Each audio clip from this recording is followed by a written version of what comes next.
We are joined this evening by Toronto City Councillor PamMcConnell. Councillor McConnell's ward includes Regent Park, which is currently about one-third of the way through a revitalization program. Councillor McConnell, how is the project going? It's wonderful. I think it's really, it's been such a dream to be able to build a community from the ground up based on the vision of the people who live there. And that's what's sort of exciting about it, is that the whole Regent Park revitalization vision is done on the shoulders, not on the backs, but on the shoulders of the people who live in Regent Park. They've been the seers, they've been the visionaries, they've talked through a lot of the details, they've made the suggestions, and all that we have TCHC and Daniels doing really is building the bricks and the mortar. And I think that means that the spirit of Regent Park and its people are embedded right from the foundations. One of the things that concerned me from the very beginning was that we would not have the infrastructure. So we did something that's totally different. You know, you have a development application and you have a development agreement, and you go through that whole process and council approves it.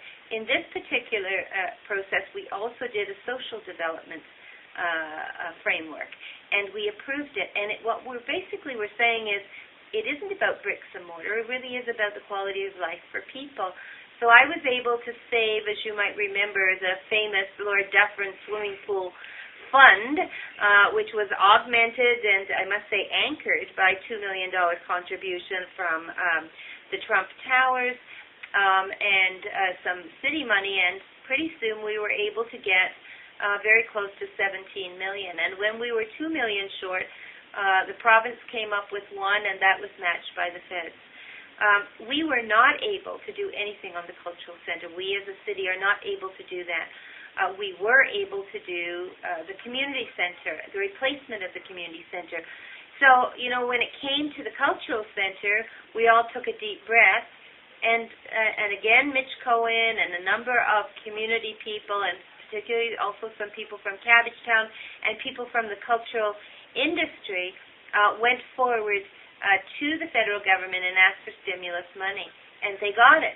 So now we've got another $30 million that's going into this, and that again is a very interesting partnership. A lot of the cultural programming is going into the center, but also cultural organizations are setting their homes there. So I think that it's this kind of combination that I'm talking about: the city, the province, the federal government, but all partnering with the private private development, with the public housing TCHC, and all being on top of the vision and the implementation of the vision that was discussed and approved inside the community.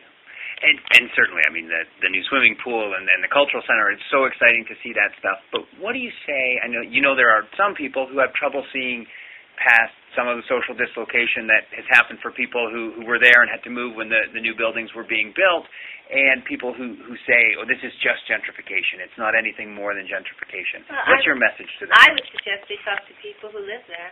I think that when I see young girls and young boys moving into their new houses, when I see the pride of their mothers and their fathers, and the pride within the community, I believe that that's a successful recipe. I know of very few people in Regent Park that are unhappy with their location and their relocation. Yeah, it's not great to have to move out and it's very distracting for a year or two. But Neighborhood Legal Clinic did work with our office and with TCHC to develop, or at least TCHC developed, a legal document that assures people that they have a right to go back into the footprint of Regent Park, and Neighborhood Legal Clinic has overseen that to make sure that they are representing, or that these tenants are represented by a lawyer. I don't think you or I would move out of our house without something that was pretty ironclad. It is an ironclad agreement. It allows anyone to be relocated back to their home base, right through and to include the final phase. So if you move out on the first phase and you don't like what you're being offered, you can wait, and you can select not to choose. But the other thing is that people get choices. It wasn't that this is your unit. It's that people were given options and choices. And the general idea of the legal framework is first out, first back in. So you don't move out in the first phase and then have to wait for the last phase to come back in. We're quickly, as much as possible, we're quickly putting people back in. And then finally, off-site, we have a number of different locations, like 501 Adelaide, where people were happy to move into brand new accommodation. And so they're making that their home. It's not in the footprint, but it's close enough, and they go to the mosque, and they go to some of the same schools, and they're making a different life for themselves.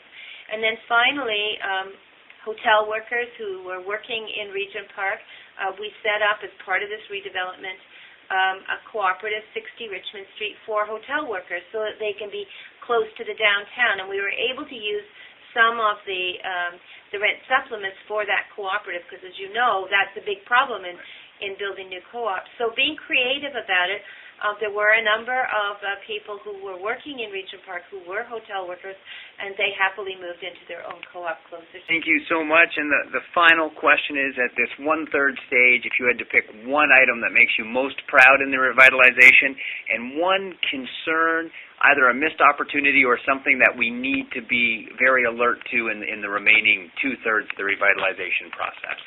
You know, it's very hard for me to choose one thing. I think that what I would choose is the seniors building.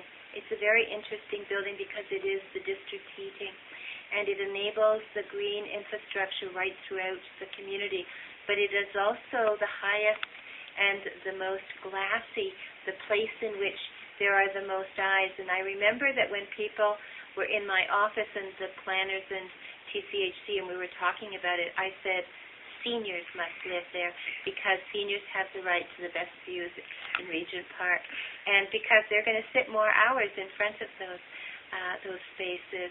And I think that I'm really happy that happened. In terms of things that I would change, the second family building was really not as big. It has some internal bedrooms.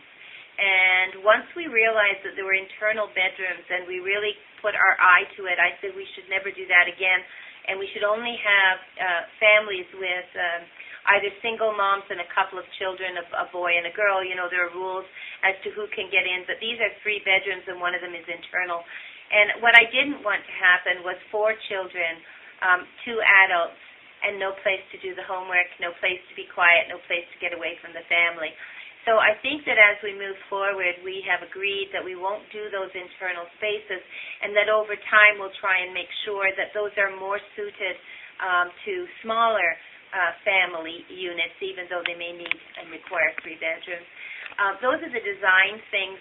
I think that I'm excited that the cultural center sort of fell through the air and onto our laps. I'm really excited that we're able to do the infrastructure first before we get people in, because we'll have the gathering spaces.